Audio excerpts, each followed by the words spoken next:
हम सुबह ड्यूटी पे आए, हमारे को बोल दिया गया कि आप घर जाओ। ऐसे 10 दिसंबर तक अगर चले गए तो दिसंबर तक हम अपने बच्चों को कैसे पालेंगे?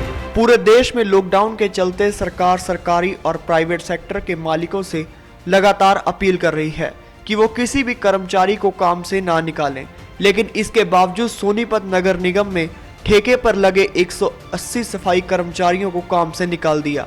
इसके बाद सफाई कर्मचारियों ने सुभाष स्टेडियम के बाहर प्रदर्शन किया और सरकार के खिलाफ जमकर नारेबाजी की। सरकार मुर्दाबाद! बीजेपी सरकार मुर्दाबाद!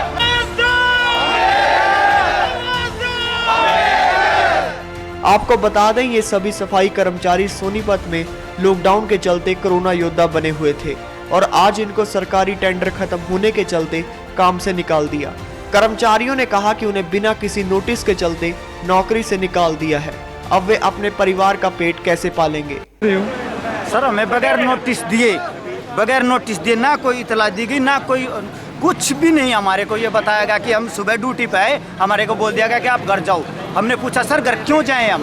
हम तो नौकरी करते हैं यहाँ। तो कहने लगे कि भाई हमारा कुछ भी मतलब ये कहने से पहले कि हमें पूछ पाते हैं उनसे, कह देगा हमारे रेडी खड़े करो और आप अपने घर जाओ। हमने पूछा क्यों घर जाए? कह रहे भाई हमारा इतने दिन का अंजल पानी था। मैंने कहा अंजल पानी आपका था, लेकिन कॉन्ट्रैक्टर तो आते रहेंगे जाते रहेंगे, लेकिन लेबर को क्यों हटाया जाए? लेबर कहाँ जाएगी? जिनको 6-6 साल हो गए, 10-10 साल हो गए और एक 26 साल से इस महकमे में नगर निगम में आज तक कोई पक्का नहीं किया जाता। क्या बात है इस निगम में? क्योंकि दलित लोग रहते हैं। कितने कर्मचारी निकले? इनको 188 200 के करीब हैं। 188 अभी सूची में आए गए हैं, लेकिन हमारे को क्यों हटाया जाता है? कब तक प्रदर्शन करोगे? प्रदर्शन सर, हमें तो नौकरी चाहिए। नौकरी या प्रदर्शन तो तब तक चालू रहेगा जब तक हमें जॉब पे वापस नहीं लिया जाता, जब तक हमें काम नहीं मिलता। हमें तो बेरोजगार कर दिया गया। अब बेरोजगार आदमी कहाँ जाएगा? किससे गुहार लगाएगा? हमारी तो ये अपील है कि हमें जल्द से जल्द आप हमारे को वापस काम पे रखो, प्रशासन से भी और नगर निगम अधिकारी जो कि हमारे बंसल साहब है उनसे भी हमारी ये दरखास्त है कि आप ठेका करो या वैसे रखो या किसी भी तरीके से, हमें किसी भी तरीके से, जबकि ठेका नहीं होना चाहिए।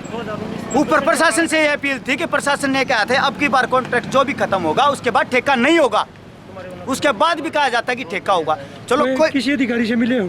किसी अधिकारी से मिले थे जी। किससे मिले हो? पवार साहब से भी मिले थे जी, जैन साहब से भी मिले थे। उन्होंने ये हमारे को ये कह के टाल दिया गया है कि भाई जब तक ठेका नहीं होता जब तक आप अपने कर रहो। ठेका तो सर अब कैसे होगा ये बताओ आप? अभी तो नहीं हो सकता।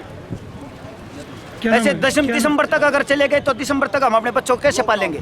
हमारे को नौकरी से निकाल दिया गया है सरकार की तरफ से या नगर निगम की तरफ से। हमारे को कोई नोटिस नहीं दिया गया और ना ही हमारे को ठेकेदार ने कोई नोटिस दिया है। हमारे को 5.5 साल इस नौकरी पे हो गई है और हमारे को सरकार से कोई इस तरह की कोई उपलब्ध नहीं हुई है कि हम महामारी से बच पाए या हम अपने बच्चों को बचा पाए। हमारे को कोई ग्लव्स नहीं दिया, कोई मास्क नहीं दिया, किसी तरह का कोई व्यवस्था नहीं है और हम फिर भी महामारी में काम कर रहे हैं। 2 महीने इस लॉकडाउन को हो जाएंगे अब भी और इसमें हम लगातार कंटिन्यू नौकरी कर रहे हैं, काम कर रहे हैं और इसके बावजूद भी हमारे पे फिर भी हमारे को नोटिस दिए फिर भी नौकरी से निकाल दिया। हमारे कम से कम 200 कर्मचारियों के आसपास हमारे कर्मचारियों को निकाल दिया गया है और हमारे को फिर भी कहाँ काम करते थे?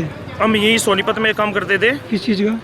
सफाई कर्मचारी हम नगर निगम से। अच्छा। वैसे ठेकेदारी बेस पे थे, नगर निगम से नहीं है अभी। कब निकाला है? परसों हमारे को 25 को सर। सर हमारे को प्रदर्शन कर रहे हो? हाँ प्रदर्शन कर रहे हैं बिल्कुल सर। और क्या करेंगे? हमारे पास 200 कर्मचारी अगर परिवार लगाए तो कम से कम 2000 और भूखे मरेंगे। और जैसे ही सरकार का तो अभी आ रहा है चाहे वो घर पे है या कोई किसी तरह की व्यवस्था नहीं है उसको खाना दिया जाएगा, ये व्यवस्था करते और भी भूखे मरेंगे।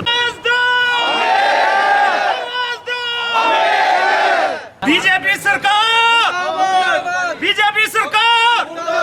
बीजेपी सरकार मुर्दाबाद! बीजेपी सरकार मुर्दाबाद! वहीं इस पूरे मामले पर नगर निगम के आला अधिकारी मीडिया से दूरी बना रहे हैं। वहीं मौके पर पहुंचे सफाई निरीक्षक नरवाल ने मीडिया के कैमरे को ही बंद करवा दिया और मीडिया के कैमरे के सामने हाथ जोड़ दिए। बहरहाल ठेके पर लगे 180 सफाई कर्मचारियों के भविष्य को ध्यान में रखते हुए सरकार को कोई न कोई कदम उठाना चाहिए। भारत 9 के लिए सोनीपत से पवन राठी की रिपोर्ट।